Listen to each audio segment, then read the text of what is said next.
Hey folks, Atreus Monk here with some more Final Fantasy X HD, and as you can see right now, this is a Hyper Mode episode. So yeah, this is the result of about 9 hours of capturing all the beasts. As you can see, we've gone through and caught what we needed to from Besaid, and now we're going through Kilika.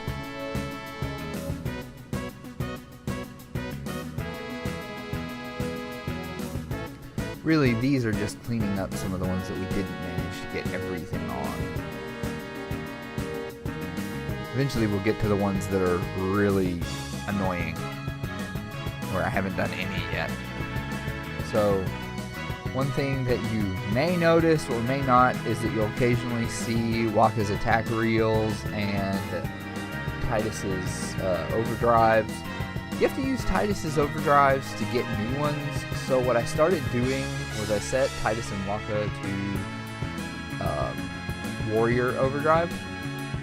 And basically when I'd encounter a pack that I knew I didn't need any of, but one of their overdrives was full, I'd use their overdrive to kill or mostly kill that pack with Tidus's so that I could get his other overdrives, and with Wakka so that I could actually get practice on the attack reels, because I never really used Wakka's overdrives that much when I played this game, 15 years ago.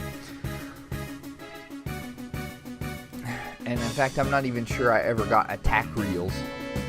If I did, it was because I let somebody else play my save to play the Blitzball. Similar thing happened back then. I let one of my friends who was able to reasonably quickly get Tidus's Kalidbolg, let him get that. There's kind of one minor interlude, and now we've moved on from the Mi'ihen High Road to going back with Mushroom Rock. So we're back in the God Hand area. Although it turns out that I didn't really have to do that. You can go through most of the back end of Mushroom Rock Road. If you actually choose the Djose High Road landmark in the airship, it will take you back to the area you wound up in after you fought at first, back in the area where Operation Mi'ihen tried to lure and kill Sin. And you can backtrack from there quite a ways. So now we're on the Djose High Road, which about half of the monsters for the Djose High Road area are in the area that looks like Mushroom Rock Road, and the other half are in this area leading up to the Moonflow.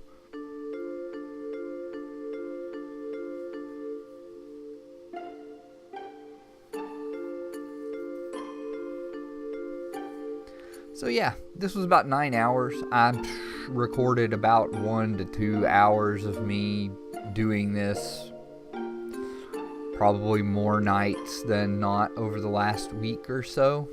There's actually a day or two where it was probably 3 or 4 hours, but it was broken up into hour-long chunks.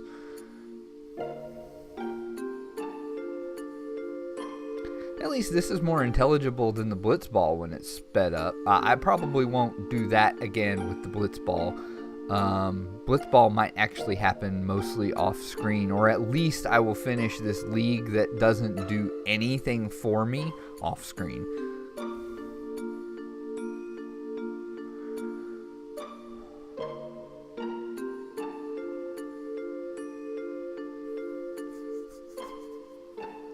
But yeah.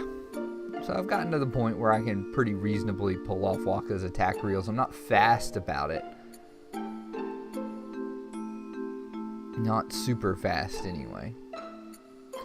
And if you're really bad at it, if you can manage to get the 2 hits on the first 2 reels most of the time or all of the time, if you just let the time run out, the final wheel will end on the 2 hits.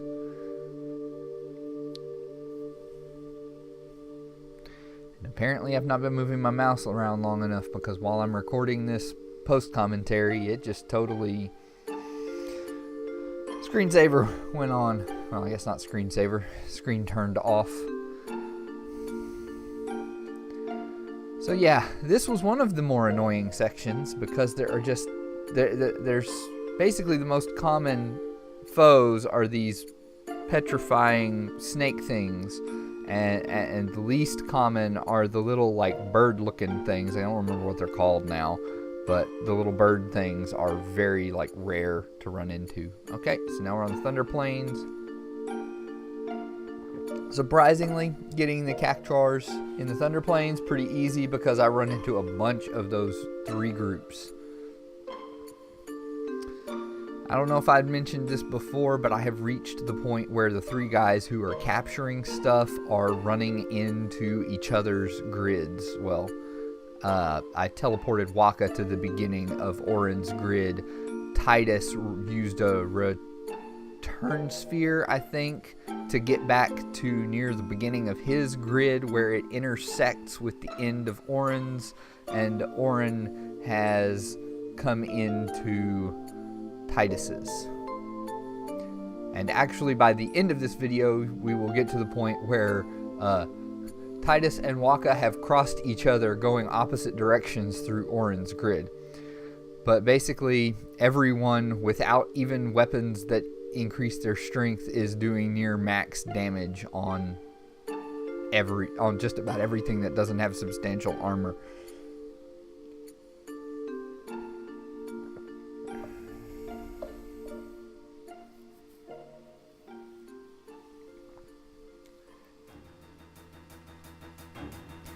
And I think even though I did eventually, I've passed the point where I need those Cactuars, I still kill them when they pop up, because even the Thunder Plains version is pretty good AP for killing it, especially killing 3 of them.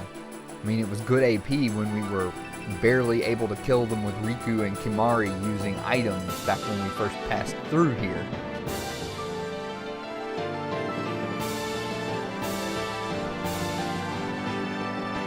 Although I have started fleeing from them, I think, if you're paying close enough attention.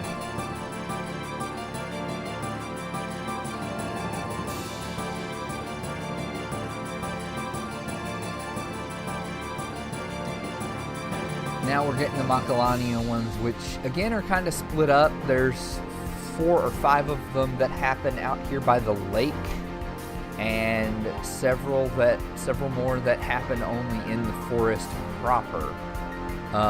While we are in the forest, I actually wind up backtracking all the way to the beginning of it and doing the quest to turn the Clouded Mirror into the Celestial Mirror.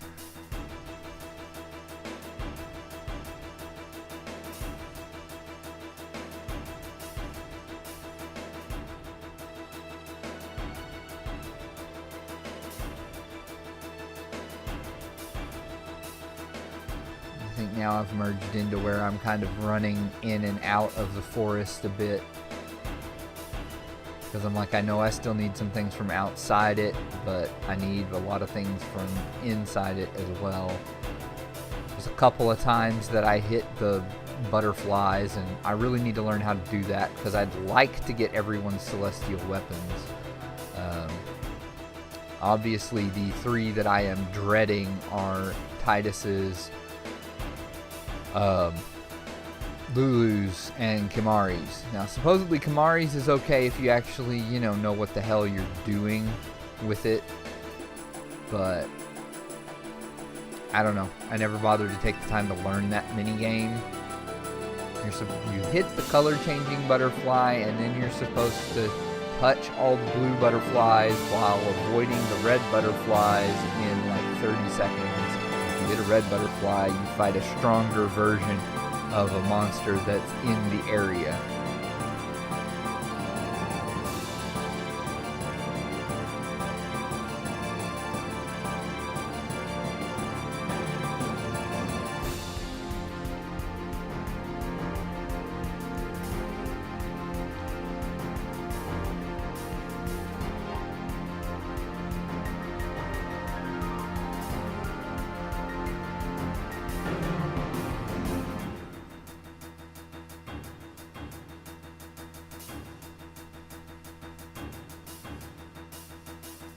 And now I'm going through and selling all the crappy weapons and armor that we've picked up.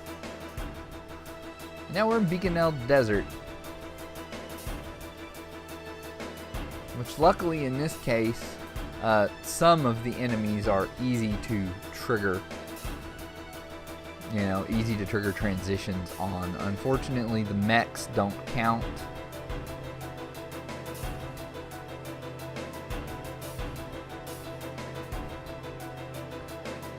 I wasted some of my time stealing from those chests that appear occasionally with the big birds. The zoos.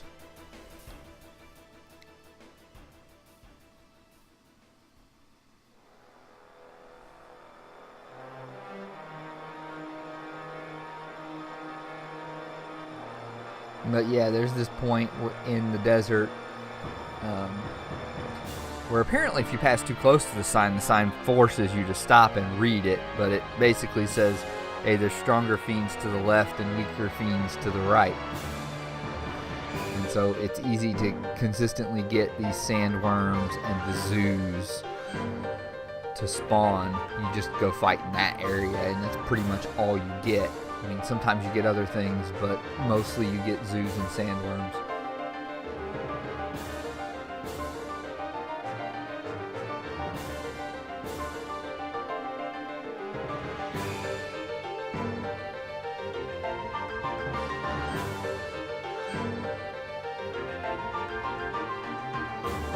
Now we're dealing with the other side of things. I can't remember. I think the cactuars here might have actually been the thing that was the biggest problem I had. Because I get quite a few early on, and then yeah.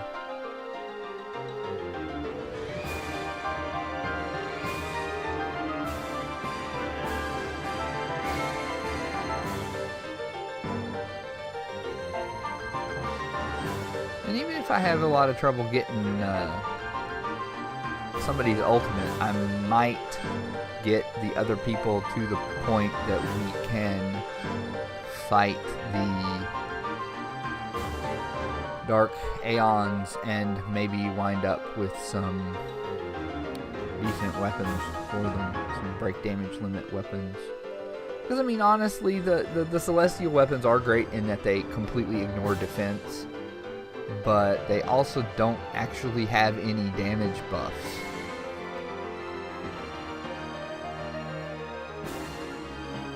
Well, I take that back. They do have damage buffs. They don't have damage buffs in the 4 abilities that are listed on the weapon. They all have damage buffs that correspond to generally how much health they have. All the physical attackers except for Auron get more damage when they're at max HP, and all the magic attackers get more magic damage. So, yes, really, Yuna and Lulu, that's all the magic users in the party. Okay, and now here I've decided, okay, well, we got Auron's sigil. So we've got his crest and we've got his sigil. And now we need to figure out, okay, we need to actually go get his weapon. So we go get his weapon. There we go.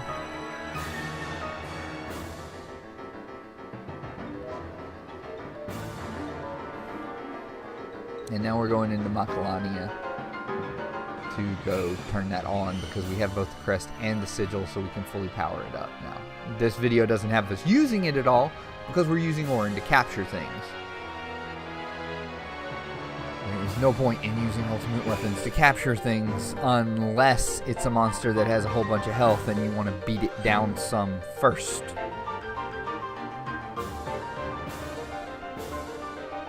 But I think after doing a few things that don't require us to fight much in the way of random encounters, because right now I'm sitting here thinking that we're going to do Riku and Yuna's weapons right after this capture spree. And then I may make a few attempts at Lulus, but those are going to be a little rarer. Well, it's going to be harder to find time to do Lulus because I live in a house with 4 other people, 3 of whom are children. Tend not to be a lot of like extra quiet times around. And I know sound isn't a good thing for the lightning, but sound is, having sound is having no sound is a good thing for the concentration. So having everybody running around is not going to be good for that. Not going to be very conducive. Oh, we stick here for a minute. Must have gotten up from my seat for a while.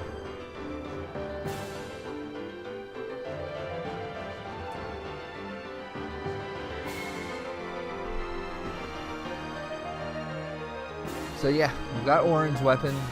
We've actually got Yuna's weapon already, the weapon part of it. We do not have Riku's because I haven't gone back and gotten it.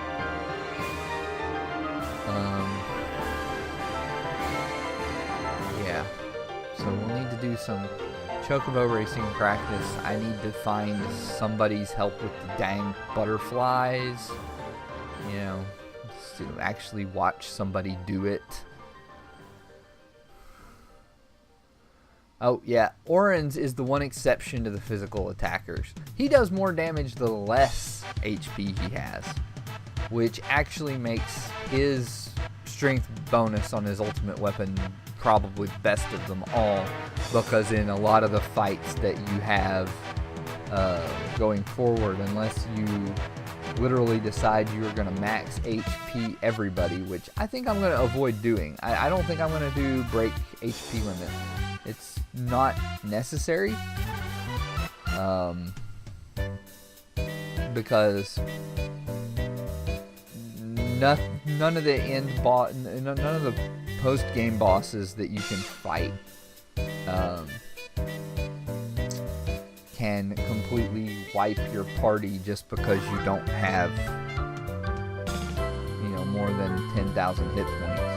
Most of the ones that can do enough damage to kind of wipe you if you do that, well, they could kill you anyway if you don't have, auto life or something like that on.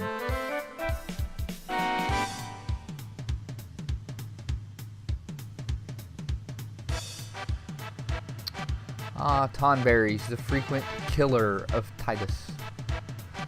If you haven't noticed, whenever we encounter a Tonberry in here, it tends to go. Tidus attacks it, gets hit by Karma. Wakka reses Tidus. Auron kills the Tonberry.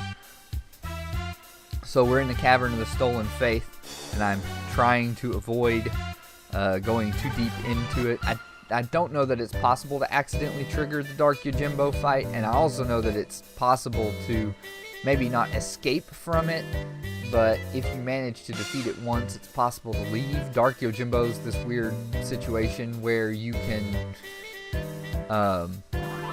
where you have to fight him 5 times in a row.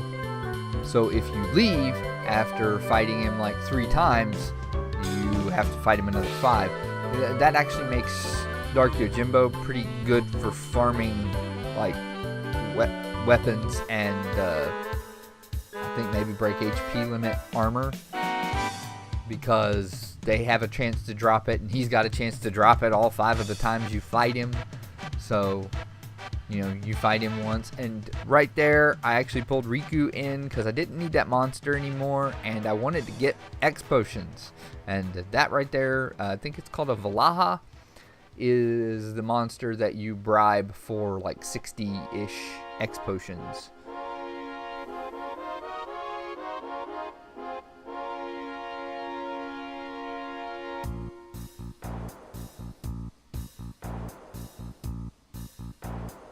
Ugh, stupid magic pots. Most annoying part of the whole thing. You can't kill them and capture them, but they spawn. They spawn.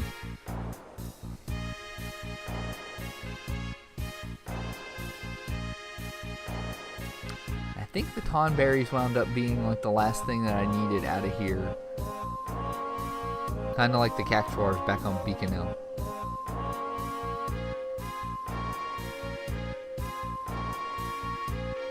So here I am picking up a bunch of stuff. And then just selling everything. Except for like a couple things. And I finally customized that no encounter armor. Put it on Titus. And completely freaking forgot. And I got like halfway up Gagazet. So, Gagazet has kind of like 3 zones. Really, I probably should have been fighting in the cave the whole time, but I thought that the grenades and some of the other things that I was fighting out here didn't appear inside the cave. They kind of do, but they're a little less frequent. Although, let's be honest, the Bandersnatch, the fights with the Bandersnatches aren't frequent anywhere.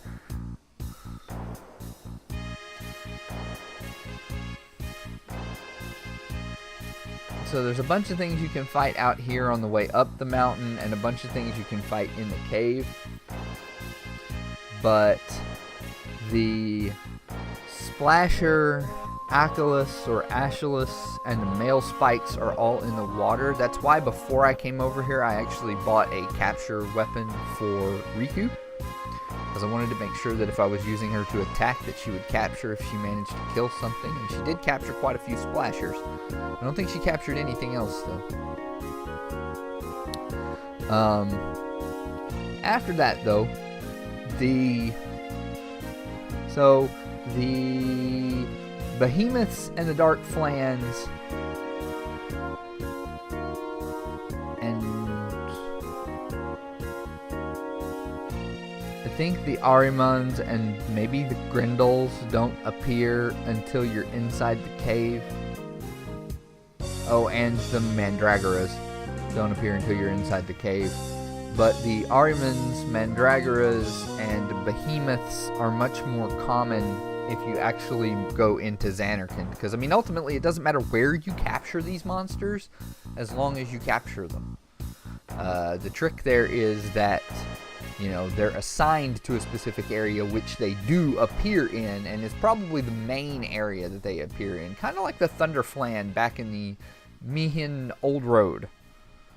That's actually assigned to Mushroom Rock. So now we're doing the underwater stuff. I really need to level... I need to level everybody up. I also need to get a whole bunch of spheres to, you know, get people's strength up. But I think actually getting the weapons for most people first is probably more important. I also probably need to visit Highbridge, because I know it doesn't actually trigger. It doesn't actually. I don't think it actually triggers you having to go to face Sin. Could be wrong on that. I don't remember what the sequence of events is on it. I know you don't have to stay inside Sin once you get inside Sin. I can't remember if going to Highbridge leads directly to the fight to get inside the armor of Sin or not. I thought it was kind of funny through this whole part with the Behemoths, because the Behemoths were like, you know, they're like actually kind of dangerous when you come through here. They're a little bit dangerous. They're really not at this point, because they die in one round of attacks from my party. Like, it would actually be more dangerous if I were facing a Marlboro and it ambushed me, and that was it. Alright folks, this adventure in monster catching is for the time being coming to a close. Join me hopefully tomorrow when we start getting some of the celestial weapons for our other party members. I'll see you then. Bye-bye.